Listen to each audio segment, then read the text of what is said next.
Halo sahabat Melanin, selamat datang kembali di podcast Dermcast Melanin by Divi UNS. Acara ini dipersembahkan oleh Residen Dermatovenerologi Fakultas Kedokteran Universitas 11 Maret dan Rumah Sakit Umum Daerah Dr. Muardi Surakarta. Organisasi Kesehatan Dunia atau WHO mencatat jumlah penderita lupus di seluruh dunia saat ini mencapai 5 juta orang, di mana sebagian besar merupakan perempuan usia produktif. Dan setiap tahunnya ditemukan lebih dari 100.000 penderita baru lupus. Pada penelitian yang dilakukan pada tahun 2022 menyebutkan angka kejadian lupus secara global mencapai 5 kasus setiap 100.000 penduduk. Di Indonesia sendiri, jumlah penderita penyakit lupus belum diketahui secara pasti. Namun, berdasarkan survei yang dilakukan oleh Profesor Handono Kalim pada tahun 2017, ditemukan prevalensi kejadian lupus adalah sebesar 0,5% terhadap total populasi. Pada episode kali ini, bertepatan dengan Hari Lupus Sedunia yang diperingati setiap tanggal 10 Mei, Dermcast Melanin akan membahas sebuah topik yang sangat menarik, yaitu Make Lupus Visible. Untuk membahas lebih lanjut tentang tema pada episode kali ini, dengan saya Ais Aulia Yasmin sebagai host pada hari ini, bersama dengan saya telah hadir Dr. Triasari Oktavriana, Magister of Science, Spesialis Kulit dan Kelamin Konsultan. Assalamualaikum, selamat pagi dokter. Waalaikumsalam warahmatullahi wabarakatuh, Dr. Ais. Bagaimana kabarnya dok? Alhamdulillah sehat, Dr. Ais. Alhamdulillah sehat dokter. Terima kasih telah berkenan hadir di podcast hari ini dokter. Ya. Dr. Triasari Oktavriana, Magister of Science, Spesialis Kulit Kelamin Konsultan, merupakan staf pembimbing dan juga pengajar PPDS Kulit dan Kelamin di Fakultas Kedokteran Universitas 11 Maret yang aktif dalam berbagai bidang. Dr. Triasari Oktavriana, Magister of Science, Spesialis Kulit dan Kelamin Konsultan yang akrab kita sapa dengan Dr. Sari ini menamatkan studi pendidikan dokter umumnya di Universitas Islam Sultan Agung Semarang dan kemudian melanjutkan S2 dan studi pendidikan dokter spesialis kulit dan kelamin di Universitas Gadjah Mada. Saat ini, beliau sedang menempuh pendidikan doktoral di Fakultas Kedokteran UNS. Beliau juga merupakan konsultan dalam bidang alergi dan imunologi kulit. Bagi sahabat Melanin yang tertarik untuk berkonsultasi langsung mengenai masalah kulit dan kelamin dengan Dr. Sari, dapat langsung bertemu dengan Dr. Sari di Rumah Sakit UNS, Rumah Sakit JIH Solo, dan klinik pribadi Keishandra Skin yang beralamat di Jalan Kebangkitan Nasional nomor 57 Penumping, Surakarta. Baik dokter, tema yang akan kita bahas pada episode kali ini cukup menarik karena jumlah kasusnya yang semakin meningkat belakangan ini dan masih banyaknya informasi yang kurang tepat yang beredar di masyarakat dokter. Tema yang akan kita bahas pada episode kali ini adalah Make Lupus Visible, di mana kita akan membahas tuntas informasi yang perlu kita ketahui mengenai penyakit lupus dokter. Nah, untuk mengawali pembahasan topik pada hari ini, mungkin bisa dijelaskan terlebih dahulu apa itu lupus ya dokter? Ya, terima kasih Dr. Ais atas kesempatan yang diberikan. Jadi, lupus itu merupakan suatu penyakit autoimun, penyakit inflamasi kronis yang dimana sistem kekebalan tubuh bekerja justru menyerang jaringan tubuh organ kita yang sehat. Jadi sebenarnya kan secara normal sistem kekebalan tubuh itu melindungi sebagai fungsi proteksi ya. Jadi dia melindungi kita dari berbagai infeksi, entah virus, entah bakteri atau berbagai patogen yang bisa menyebabkan penyakit. Tapi justru di lupus ini sistem kekebalan tubuhnya menyerang jaringan tubuh kita yang sehat. Baik dokter. Nah, untuk bagian tubuh yang sering terkena lupus itu apa saja ya dok ya? Ya, kalau dari lupus itu yang biasanya yang mudah dikenali biasanya dari kulitnya dulu, muncul ruam, kemudian dari sendi, persendian, kemudian di organ dalam. Baik. Ya. Jadi penyakit lupus ini bisa luas sekali ya dok ya? Sangat luas. Betul. Dari mulai kulit sampai organ dalam juga bisa betul terkena sekali, ya dok? Dokter Ais. Ya. Baik, nah untuk penyakit lupus ini apakah ada orang-orang tertentu yang lebih beresiko terkena ya dokter? Ya, jadi kalau dari berbagai data itu lupus biasanya dari jenis kelamin itu biasanya didominasi lebih banyak pada wanita. Meskipun pria dan wanita tetap berpotensi bisa kena lupus ya, tapi memang data yang dilaporkan bahwa wanita ternyata lebih banyak menderita. Kemudian dari usia sendiri lebih banyak pada usia produktif, jadi biasanya kisaran 15 sampai 45 tahun itu lebih banyak biasanya. Kemudian yang selain itu ada faktor ras dan genetik, ya itu biasanya perlu mendapat perhatian. Baik dokter, jadi ternyata penyakit lupus ini lebih banyak diderita jenis kelamin wanita dan rentang usia produktif ya dokter. Betul sekali. Baik dok, untuk penyakit lupus ini sendiri sebenarnya penyebabnya apa ya dokter? Ya, jadi kalau penyakit lupus ini, kalau ditanya penyebab, sebenarnya belum tahu pasti ya dok ya. Jadi memang di sini ada keterlibatan di mana faktor lingkungan dan genetik itu berpotensi. Jadi kombinasi keduanya ini sangat berpotensi untuk menyebabkan lupus. Faktor lingkungan apa saja yang bisa menyebabkan lupus? Nomor satu tentu saja paparan sinar matahari. Jadi hati-hati. UV itu ya, ultraviolet. Kemudian yang kedua bahan kimia. Ya, yang ketiga biasanya juga dari asap rokok. Jadi hindari dengan merokok ya itu ya. Terus biasanya nanti yang tiga hal itu yang sering perlu diperhatikan ya, faktor lingkungan gitu. Baik dokter. Nah, untuk penyakit lupus ini apakah ada gejala-gejala khas dokter untuk kita bisa mengenali? Ya baik, dari gejala khas biasanya dari pasien sendiri itu sebenarnya bisa ada beberapa gejala yang bisa diperhatikan. Jadi biasanya muncul ruam, yang paling mudah dikenali adalah munculnya ruam di area wajah. Jadi dia benar-benar menyerupai kupu. Makanya disebut dengan butterfly rash. Jadi dia bercak merahnya melewati ujung hidung, kemudian ada sayap di kanan kirinya seperti itu. Jadi benar-benar seperti kupu ya. Terus yang gejala lain biasanya pasien mengeluhkan nyeri sendi, kekakuan, atau mudah lelah. Jadi seperti itu. Terus ada demam juga yang kadang biasanya bisa di atas 38 derajat Celcius dan bisa berulang. Ya selain itu juga ada beberapa tanda, misalnya setelah pasien sudah istirahat tapi masih merasa lelah gitu, itu perlu waspada ya.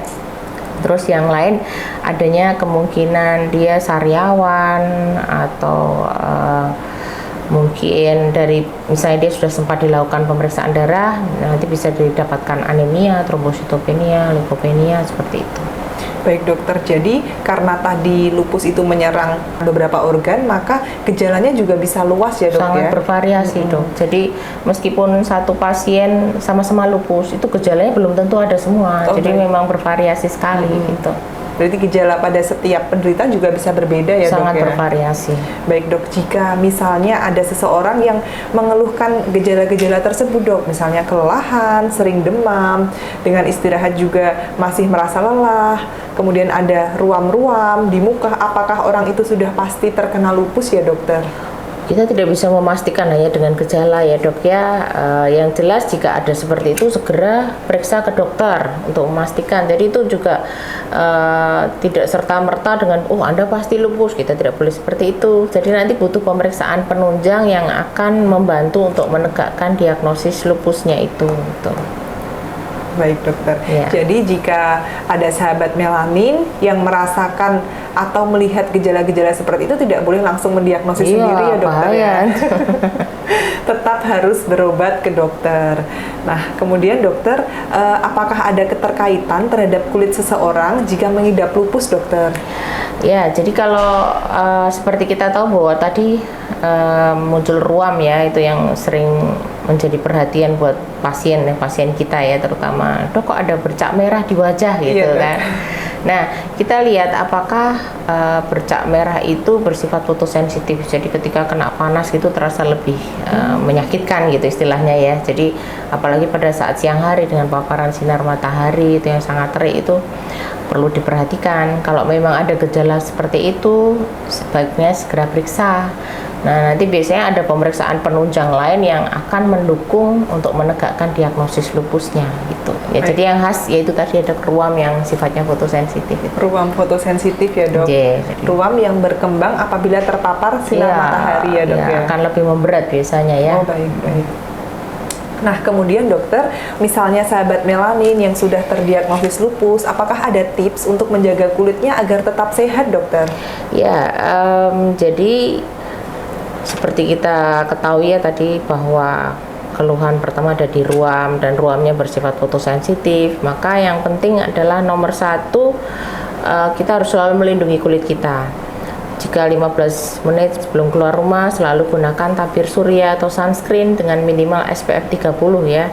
Atau kalau perlu boleh ditambahkan topi, payung, baju lengan panjang, apapun yang bisa melindungi kulit kita dari paparan sinar matahari yang berlebihan, karena itu akan memperberat gejala lupusnya ya dok ya. Jadi penting untuk selalu menekankan ke pasien atau penderita lupus untuk selalu mengerjakan itu.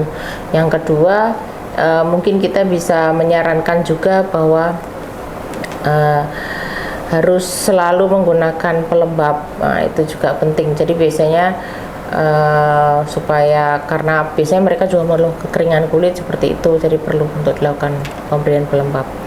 Baik dokter. Nah dokter, dari sisi pemerintah sendiri dok, apakah sudah ada program-program yang dilakukan untuk mendukung penderita lupus dokter? Iya, jadi pemerintah pada tahun 2022 itu memang sudah mencanangkan program Saluri ya, periksa lupus sendiri. Baik, jadi itu ada beberapa kriteria pertanyaan yang harus dijawab oleh curiga penderita lupus. Nah itu nanti termasuk tadi ya, yang termasuk gejalanya apakah dia ada nyeri sendi atau mungkin ada bengkak, kemudian ada demam terus menerus lebih dari 38 derajat, kemudian kemungkinan sariawan dan seterusnya, banyak sekali. Nanti mungkin Dokter Ais bisa menambahkan. Nah itu ternyata juga sudah bisa mulai dikerjakan dari level bawah ya, dari posbindu ya, pos pembinaan terpadu ya, itu bisa. Jadi kalau ada buat sahabat melanin, kalau misalnya ada yang merasakan keluhan seperti kita tadi yang sudah bahas di sebelumnya, ada seperti itu, bisa langsung ke posbindu dulu, nggak usah khawatir ya, nah, gitu. Baik dokter, jadi tadi pemerintah sudah ada Saluri ya dokter? Saluri ya. Periksa lupus sendiri, karena sendiri jadi ini yang boleh dilakukan oleh sahabat melanin di rumah ya dok ya. Jadi alih-alih mendiagnosis diri sendiri, jadi bisa dengan melihat 11 checklist. Nah checklistnya apa saja? Yang pertama, dilihat persendiannya, apakah sering terasa sakit, nyeri atau bengkak dalam 3 bulan terakhir. Kemudian dilihat jari tangan atau jari kakinya, apakah sering merasa pucat, kaku atau tidak nyaman saat dingin. Kemudian dilihat apakah sering juga mengalami sariawan lebih dari 2 minggu. Nah, kemudian dilihat juga pada pemeriksaan darah apakah ada anemia, leukositopenia ataupun trombositopenia. Kemudian dilihat juga di wajah yang tadi disebutkan ya dokter, yaitu ruam. Biasanya lupus itu ruamnya khas, yaitu ruamnya butterfly rash karena bentuknya seperti kupu-kupu. Kemudian selain itu dilihat juga apakah ada demam lebih dari 38 derajat Celcius dengan sebab yang tidak jelas. Selain itu juga dilihat apakah ada nyeri dada saat menarik nafas. Nah, kemudian juga dilihat apakah sering merasakan kelelahan.